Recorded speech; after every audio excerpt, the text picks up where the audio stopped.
So, I want to get something off my chest with regards to the Last Epic. The Last Epic, the word epic is actually pronounced epic, not epoch. Epic. Epic. Epoch sounds more like X-Pac from the Generation X. And if you don't understand that reference, congrats, you are not an old fart or a boomer, like the kids like to say, like me. Anyways, now it's time to get serious into some storytelling, and hopefully that was engaging enough to get you to keep watching and listening to this video. I'm going to throw some general shade toward Activision Blizzard because they definitely deserve it. So D4, Diablo 4, was supposed to be the be-all end-all ARPG, and I really loved making content for it. And it really seemed like that was going to be the case until Activision Blizzard pretty much burned up all the goodwill of the player base with the disastrous rebalancing right before Season 1 started. So with all that goodwill burned up, the scales essentially just fell off our eyes, and we saw the game for what it was. A pretty average, dare say mediocre game with sorely incomplete features, like the stash space issues and a pretty mind-numbing endgame revolving around some pretty repetitive dungeons. But in my opinion, from the light research that I've done, there seems to be a flicker of light in the ARPG tunnel. I haven't played an ARPG since the good old D4 pre-season 1 summer of last year, but as I was making some food the other day, I got sucked in to a Asmongold reaction clip of what looked like to be a new ARPG.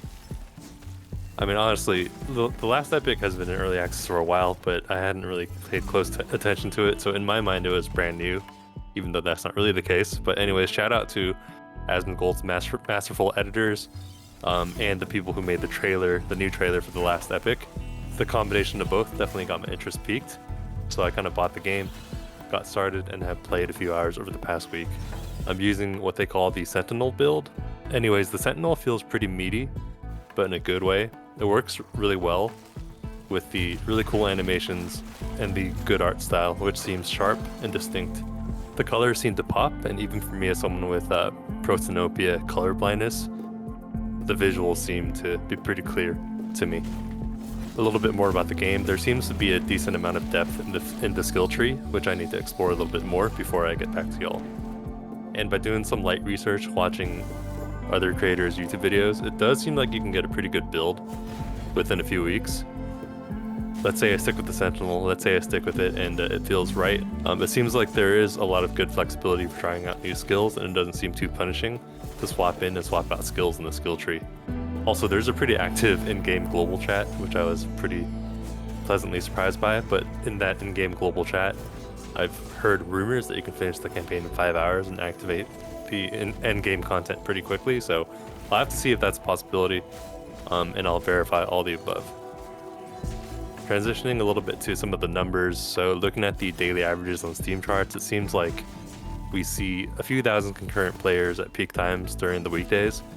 That number has definitely increased from the hundreds, like within the first year or so of Last Epic launching in early access, and I'll have to double check those numbers as well.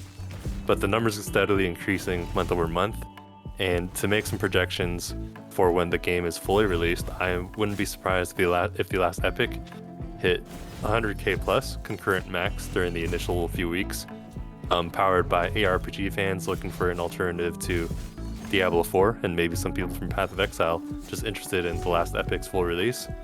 But then I think the numbers will probably taper off to something like Hunt Showdown after those first few weeks, maybe 15 to 20k concurrent on average, which is still pretty healthy, and I think gets you in the top, 100 on Steam, maybe top 50, maybe between 50 and 100. But anyways, just about the game itself, about graphics and optimizations and networking.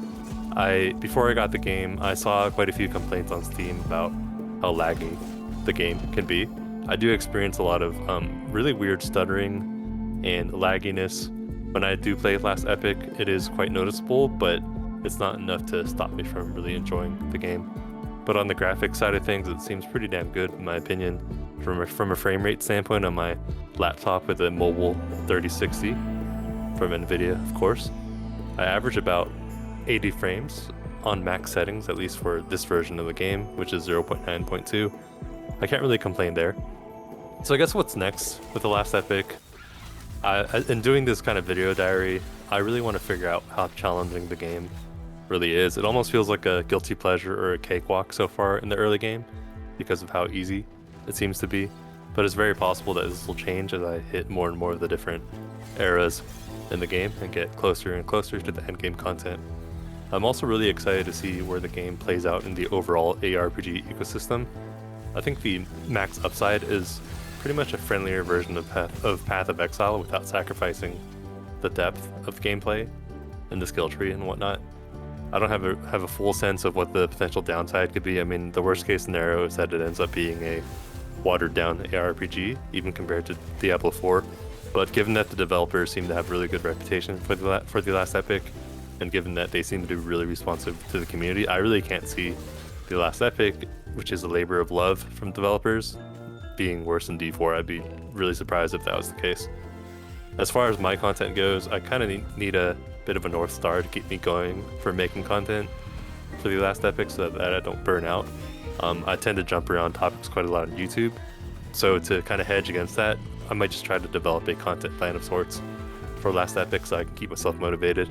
Maybe I'll just focus on builds that will help people climb the ladder system, and maybe by helping the community and even helping myself by scratching that competitive itch, maybe we could all end up really high on the leaderboards, maybe in the top 20% or something. These are my initial thoughts on the Last Epoch. I mean, another funny thing I'm thinking about doing is just monitoring the global chat, recording while I play, and kind of responding to people in chat, and then playing it out loud to get y'all's opinions on certain topics in the game, certain metas and whatnot. Engaging in chat with the people in chat and engaging with the community here and seeing what your comments might be. There could be a decent amount of content worth mining there. Anyways, I hope you enjoyed this little video essay. Have a good one, and hopefully maybe I'll see you in the global chat in the Last Epoch.